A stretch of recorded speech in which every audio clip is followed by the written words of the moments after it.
El día lunes 24 de febrero de 1986, Cherry Rasmussen, de 29 años, perdió la vida de manera violenta en su propia casa. El culpable pensó que había cometido el crimen perfecto, y así lo fue por más de 20 años. Pero realmente no existe crimen perfecto, sino mal investigado.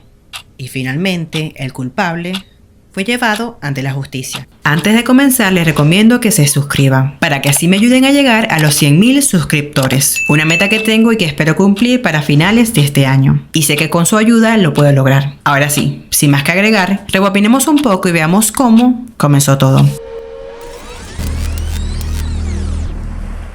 Cherry Ray Rasmussen nació el 7 de febrero de 1957 en Estados Unidos, hijo de Loretta y Nels Rasmussen. Cherry tenía 2 hermanos. Su padre era dentista y junto a su madre tenía su propia práctica dental.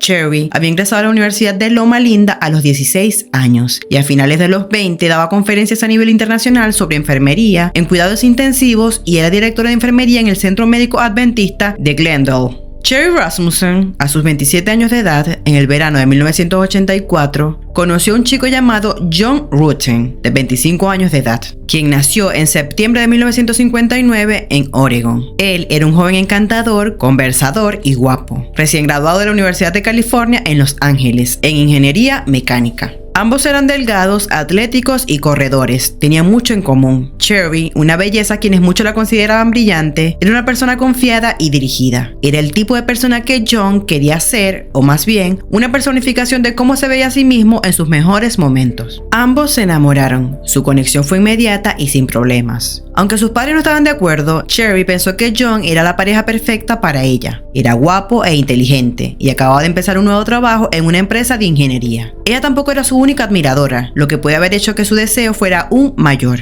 Los padres de Cherry no querían mucho a John. Lo encontraban bastante agradable, pero no un buen partido para su hija. A pesar de que no les gustaba a John, todavía tenían una relación cercana con Cherry y ella les confiaba muchas cosas a menudo.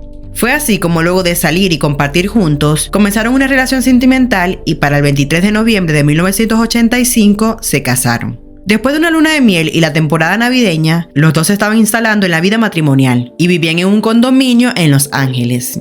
Y es así como, teniendo este contexto, vamos al día de los hechos. El día lunes 24 de febrero de 1986 había comenzado como un día bastante normal. Cherry, de 29 años de edad, y John se despertaron temprano. Ambos habían ido la noche anterior al cine. Se suponía que Cherry iba a supervisar una clase de recursos humanos para alguno de sus cargos de enfermería esa mañana, pero no tenía ganas de hacerlo. Esto fue ordenado por el hospital, pero Cherry no estaba convencida de ir, por lo que le dijo a John que estaba pensando en simplemente reportarse enferma y quedarse en casa. Él la animó a entrar y terminar la clase. Sin embargo, todavía estaba indecisa debajo de las sábanas cuando él salió por la puerta principal alrededor de las 7:20 de la mañana. Por lo general, era Cherry la que se iba al trabajo primero, pero esta vez no fue así. Antes de entrar al trabajo, John dejó algo de ropa en la lavandería y estuvo en su escritorio poco antes de las 8 de la mañana. Pensó en llamar a Cherry, pero no quería molestarla, se había decidido quedarse a dormir. Lo intentó a media mañana y al no tener respuesta, supuso que después de todo había decidido dar la clase. Luego llamó a su oficina, pero su secretaria dijo que aún no la había visto. Los lunes, cuando ella daba clase, ella ni siquiera pasaba por su oficina.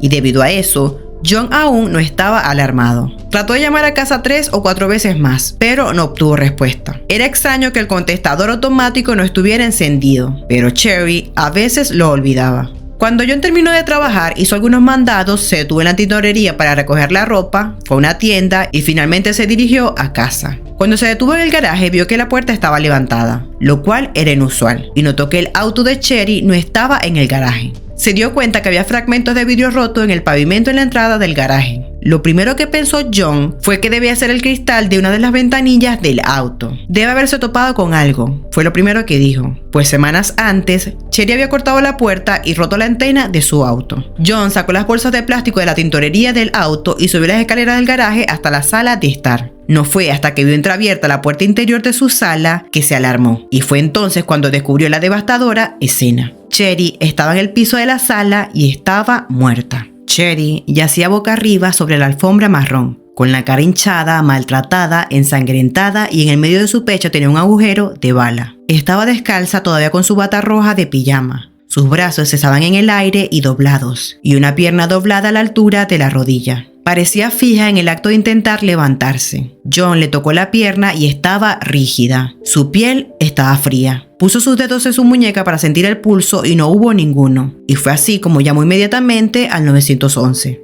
Mientras la policía investigaba la escena, encontraron que la puerta corrediza de vidrio en el segundo piso de la casa había sido rota. Con el auto de Cheryl desaparecido, la policía sospechó que un ladrón había irrumpido en la casa pensando que estaría vacía. Esta teoría también explicó el desorden general en la escena del crimen. Un parlante estéreo había sido derribado, un jarrón roto y aparatos electrónicos dejados cerca de la puerta principal. El detective Lyle Mayer interrogó a John, pero no demasiado. Su primera teoría fue que estaba claro que dicho asesinato fue el resultado de un robo que salió mal. Según los informes, había manchas de sangre en la pared y la puerta principal de la casa. El cuerpo de Cherry reveló lo que había sucedido, pues de la evidencia surgió que Cherry había estado en una pelea física con su atacante antes de recibir 3 disparos en el pecho. Al buscar en la sala de estar, un oficial descubrió un agujero de bala en una manta. Se determinó que después de que le dispararon a Cherry por primera vez, el perpetrador usó la manta para amortiguar el sonido del arma mientras disparaba 2 tiros directamente a su pecho. También tenía un daño significativo en su ojo derecho y el detective creía que había sido golpeada en la cabeza con el jarrón. Otra herida encontrada fue una marca de mordedura en el lado interno de su antebrazo izquierdo. Los investigadores recolectaron ADN de la mordedura y tomaron impresiones con la esperanza de obtener una coincidencia dental. John le contó a la policía sobre su día. El detective, por su parte, le dijo a John que ese día la muerte de Cherry fue resultado de un robo y John estuvo de acuerdo. Durante las próximas semanas, los investigadores de la policía entrevistaron a vecinos, familiares y amigos, pero no encontraron sospechosos. Paralelo a eso, el auto de Cherry fue encontrado unas semanas después estacionado en una calle cercana con las llaves puestas en el encendido. Si bien John creyó en el relato del detective sobre lo que le había sucedido a Cherry, los padres de esta no estaban tan seguros. Para empezar, el detective creía que 2 hombres latinos estaban involucrados y que la pelea entre ellos y Cherry había durado 1 hora y media. Nels, el padre de Cherry, no podía entender cómo se las habría arreglado su hija en una pelea con 2 hombres durante 1 hora y media. Nels conocía bien a su hija y ya le había contado cosas en confianza para que él supiera que todo debajo de la superficie no era perfecto en el matrimonio de ella y John. Nels instó al detective a investigar a una mujer policía, de quien no sabía su nombre. Cherry le había dicho a Nels que semana antes de su boda, una mujer se presentó en su casa. Quería que John encerrara sus esquís acuáticos y era una vieja amiga suya. Cherry creía que esto era solo una excusa para llamar a la casa para ver a John. Cherry le pidió a John que no encerrara los esquís. Ambos tuvieron una discusión y John le aseguró que ya no había nada entre él y esta mujer, que habían sido compañeros de dormitorio mucho antes y que su relación nunca había llegado a ser tan seria. A pesar de sus objeciones, John encerró los esquís de todos modos y la mujer volvió a pasar sin anunciarse. Cuando recogió los esquís, vestía su uniforme de policía y le dijo a Cherry que estaba en un descanso. Esa vez, Cherry le pidió a la mujer que se fuera después de que John le entregara los esquís, dejando en claro que no era bienvenida. Eso no era todo. Cherry habló más sobre eso con su padre cuando ella y John visitaron Tucson en su cumpleaños. Según Nels, dijo que deseaba que John interviniera y le dijera a esta mujer que los dejara en paz. Todo lo que hacía John era asegurarle que no había nada entre él y ella, y que lo mejor era ignorarla y eventualmente ella se iría. Ella le dijo a su padre que la mujer había irrumpido en su oficina en Glendale, justo pasando a la secretaria fuera de su puerta. Esta vez la mujer policía estaba vestida con pantalones cortos ajustados y una camiseta sin mangas, y le dijo: si no puedo tener a John, nadie más lo hará. Nels trajo todo esto a la atención del detective días después del asesinato. Sin embargo, no le dieron seguimiento y le dijeron a Nels que había visto demasiados programas policiales en televisión. El detective Mayer para ese entonces consideró seriamente solo 2 posibilidades. Una, que John haya matado a Cherry, ya que la mayoría de las mujeres asesinadas son asesinadas por sus parejas íntimas. Y 2, que había sido asesinada por intrusos en el hogar. El detective descartó a John como sospechoso después de hablar largo y tendido con él. No había motivo ni seguro, ni problemas evidentes en su relación. Su dolor era palpable y genuino. Entonces, Mayer le preguntó a John si alguna vez había tenido problema con un ex de Cherry o incluso un ex de él. Pero cuando John descartó de plano la idea de que una exnovia podría haber hecho esto, Mayer se inclinó más a creerle, que a Nels, el suegro enojado y afligido, que parecía tener una sospecha tan irracional y una adversión por él. El pobre y afligido esposo, hablando con el detective, cuestionó las historias de Nels. Le dijo a Meyer que no había forma de que los enfrentamientos que describió su suegro hubieran ocurrido sin que Cheryl se lo contara. Aunque ella sí le había contado a John sobre la visita de la mujer al hospital, pero no de una manera de que le hiciera sentir que estaba asustada o incluso intimidada. Lo que Cheryl le transmitió fue su preocupación de que todavía pudiera haber algo entre él y la mujer, lo cual no era cierto. Al parecer, Cheryl había decidido que sería mejor tratar el problema de la mujer ella misma. De hecho, eso fue lo que ella le dijo a su padre, que iba a ser la última vez que hablaban de eso. A pesar de todo lo que se testificó, nadie fue acusado, nunca se realizaron arrestos y el caso se convirtió en un caso sin resolver. Sin embargo, Nels nunca se rindió. Él y su esposa ofrecieron una recompensa de $10,000 y cooperaron con productores de programas de televisión para contar el caso de su hija. Igualmente, siguió llamando a los detectives a lo largo de los años, preguntando siempre si habían investigado a la mujer policía. Durante 18 años, el archivo de Cheryl y lo que quedó de la evidencia de la escena de su asesinato estuvo almacenado. Meyer se retiró. Al parecer todo había quedado hasta allí. De vez en cuando el estuche se abría y se miraba, pero a menudo se guardaba de nuevo. Todo cambió cuando en el año 2001, el jefe de la policía de Los Ángeles, Bernard Parks, creó la unidad de homicidios de casos abiertos para comenzar a peinar sistemáticamente archivos de asesinatos sin resolver, en busca de pruebas de ADN. 3 años más tarde, en el año 2004, Jennifer Francis, una criminalista de esa unidad, sacó el caso de Cheryl y comenzó a revisar lo que había allí. Esto era una cuestión de rutina, pero el resto de lo que sucedió no lo fue. El archivo de Cheryl dejó perpleja a Francis. El informe del crimen indicó que se había tomado un hisopo de la marca de la mordedura en el brazo de Cheryl, pero este no figuraba como evidencia. Francis conocía bien los pasos de la cadena de pruebas. La evidencia recuperada del cuerpo de la víctima se mantendría durante un tiempo en el congelador del forense, mientras el caso aún estaba activo, y en algún momento se reuniría y almacenaría con el número de archivo, por lo que Francis llamó a la oficina del forense y se dio cuenta que el hisopo no estaba en el archivo de evidencia. Una búsqueda exhaustiva reveló que todavía estaba en el congelador del forense. Llevaba allí 18 años. Francis obtuvo los resultados de las pruebas del laboratorio a finales de enero del 2005. Pasó la firma de ADN a través de CODIS, la base de datos nacional de aplicación de la ley, pero no hubo coincidencias. Aún así, estos resultados mostraron algo curioso. El mordisco en el brazo de Cheryl lo había hecho una mujer. Esto significaba que la teoría del detective Meyer de que 2 hombres latinos estaban involucrados no tenía sentido. Sin embargo, el caso volvió a almacenarse, ya que no había nada sobre ninguna mujer en el archivo. Es decir, no podían contrarrestarlo con otro ADN. Toda la información que Nels había proporcionado no estaba en el expediente. Unos años más tarde, en el año 2009, un nuevo grupo de detectives volvió a examinar el caso con un enfoque fresco y nuevo. No estaban de acuerdo con el detective original. Al revisarlo, vieron una historia diferente de la que Meyer reconstruyó. Creyeron que ese día, 24 de febrero, alguien entró a la casa por la puerta principal. La alarma estaba apagada y la puerta estaba abierta, por lo que no habría causado ninguna alarma ni ruido. Luego subieron las escaleras y dispararon 2 tiros. Ambos fallaron y dieron en la puerta que daba al balcón, lo que provocó que el vidrio se rompiera. Luego creyeron que Cheryl corrió escaleras arriba. Creyeron que estaba tratando de alcanzar el botón de pánico, pero el intruso la atrapó antes de que pudiera hacerlo y se produjo una pelea. Cheryl logró hacerle al intruso una llave de cabeza, pero el intruso le mordió el brazo, lo que provocó que la soltara. Luego, el intruso rompió el jarrón sobre la cabeza de Cheryl y le disparó en el pecho. Luego, tomó la manta y disparó 2 veces más. La sangre que estaba en el reproductor de CD era la sangre de Cheryl y los detectives creían que llegó allí después del asesinato.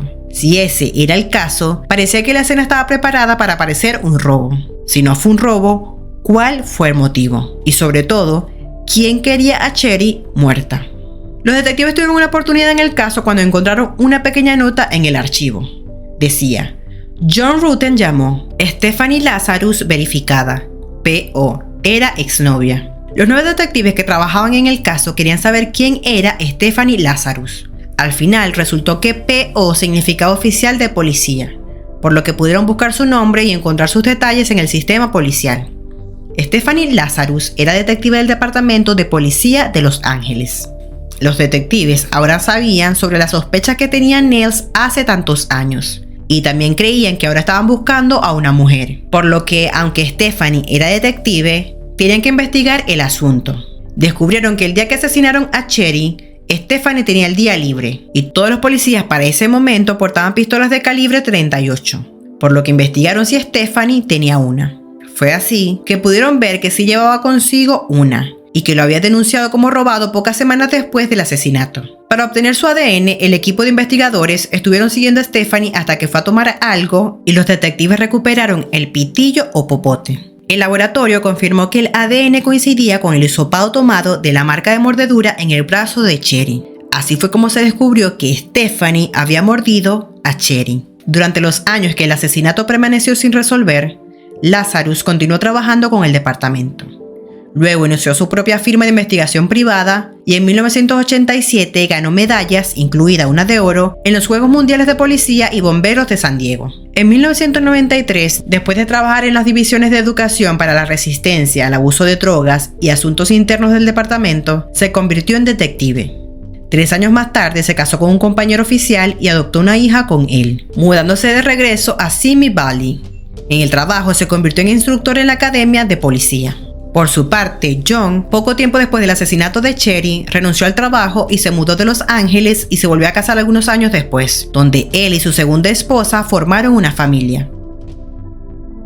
Y fue así como Lazarus fue acusado de la muerte de Cherry Rasmussen en el año 2009. Luego de haberle hecho un interrogatorio, la arrestaron e inmediatamente los equipos de oficiales de la policía comenzaron a registrar su casa y su automóvil. En su casa encontraron su diario de mediados de la década de 1980, con numerosas menciones de su amor por John y su desaliento por su compromiso con Cherry. Y en su computadora se mostró que había buscado en internet el nombre de John Rochen en varias ocasiones a fines de dicha década. En el año 2010, Stephanie fue juzgada por el asesinato de Cherry, pero por su parte ella se declaró inocente. Durante su juicio en el año 2012, el fiscal dijo al jurado que el dolor de Lazarus como mujer despreciada y sus habilidades como oficial de policía proporcionaban el cóctel perfecto para el asesinato. El esposo de Cherry, John Rochen, testificó entre lágrimas en el juicio que había sido amigo y amante de Lazarus desde que estudiaban juntos en la universidad.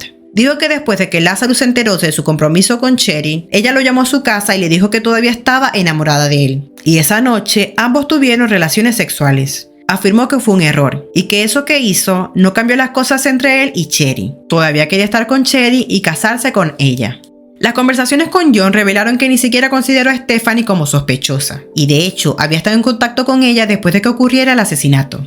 John, que había dejado su trabajo y se fue de Los Ángeles, a su regreso se encontró con Stephanie y los dos tuvieron relaciones sexuales. Del mismo modo, surgieron detalles que no se habían incluido en el expediente inicial del asesinato. Cuando Stephanie descubrió por primera vez que John estaba comprometido con Cherry, le escribió una carta a la madre de John. Estoy realmente enamorada de John y el año pasado realmente me destrozó. Desearía que no terminara como lo hizo y no creo que alguna vez entienda su decisión. Desea un fragmento de la carta.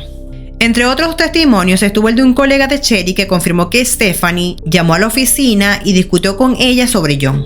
El móvil del asesinato estaba claro. Stephanie estaba tan enamorada de John que se aseguró de que si ella no podía tenerlo, Cherry tampoco lo haría. Stephanie había tratado de hacer que John dejara a Cherry declarándole su amor, pero cuando se dio cuenta de que no funcionaba y que John se casaba con Cherry de todos modos, pensó en que la única forma en que podía tenerlo era sacar a Cherry de la escena. El fiscal dijo, el motivo en este caso fueron los celos hacia Cherry. Se suponía que el anillo en el dedo de Cherry era suyo, pero se lo arrancaron. Los detectives investigaron la posibilidad de que John estuviera involucrado en el asesinato. Sin embargo, se estableció que si bien había cometido muchos errores, no estuvo involucrado en el asesinato de Cherry. La historia de John y Stephanie empezó cuando él estudiaba en la Universidad de California en Los Ángeles. Allí la conoció. Stephanie en ese momento era estudiante de ciencias políticas de Simi Valley y ocasionalmente salían juntos. Ambos eran atletas. Stephanie jugó en el equipo de baloncesto femenino junior de la universidad. Ella le robaba la ropa a John cuando se duchaba y le fotografiaba desnudo mientras dormía. John nunca consideró la relación como algo más que besuquearse y jugar. Tuvieron relaciones por primera vez después de que él se graduara, cuando aceptó su primer trabajo y ella se postuló para la academia de policía en la ciudad. y se convirtió en oficial uniformada en el Departamento de Policía de Los Ángeles en 1983. En un momento, Stephanie organizó una fiesta sorpresa para John en su cumpleaños, sin saber que había estado saliendo con otras mujeres o que había desarrollado una relación seria con Cherry. Cuando se enteró de que estaba seriamente involucrado con ella, Stephanie se sintió abatida. Stephanie visitó a John en su apartamento y los dos tuvieron relaciones, para supuestamente darle un cierre. Sin embargo, todo llegó más allá. Finalmente, en marzo del 2012, Stephanie Lazarus fue declarada culpable del asesinato en primer grado de Cherry Rasmussen. Ella apeló la condena y dijo que las pruebas encontradas en su diario no fueron presentadas correctamente. Y también apeló, afirmando que la evidencia original de la teoría del ladrón no se presentó durante el juicio. En 2015 su apelación fue denegada y el Tribunal de Apelaciones de California confirmó el veredicto de culpabilidad. Stephanie actualmente cumple una sentencia de 27 años a cadena perpetua en la Institución para Mujeres de California y será elegible para libertad condicional en el 2034. Y fue así como una policía se salió con la suya por más de 20 años. Tal vez fue suerte o alguien la ayudó, ya que algunos de los archivos policiales sugieren que las pruebas que podían haberle implicado anteriormente en la investigación fueron retiradas más tarde, tal vez por otros en el Departamento de Policía de Los Ángeles. Por todas estas irregularidades, los padres de Cherry demandaron al departamento, así como también Jennifer Franzi, la criminalista que encontró evidencia clave en la marca de la mordedura, demandó a la ciudad de Los Ángeles. Pero ninguna de las demandas tuvo éxito. Bueno, hasta aquí el caso de hoy. Como siempre les digo, cualquier duda, comentario o sugerencia me lo pueden dejar en la caja de comentarios. Aquí les dejo 2 videos recomendados. No olviden suscribirse y darle like al video. Con eso me ayudarán bastante. Mi nombre es Mayra, pero pueden decirme Machín. Nos vemos en un próximo video.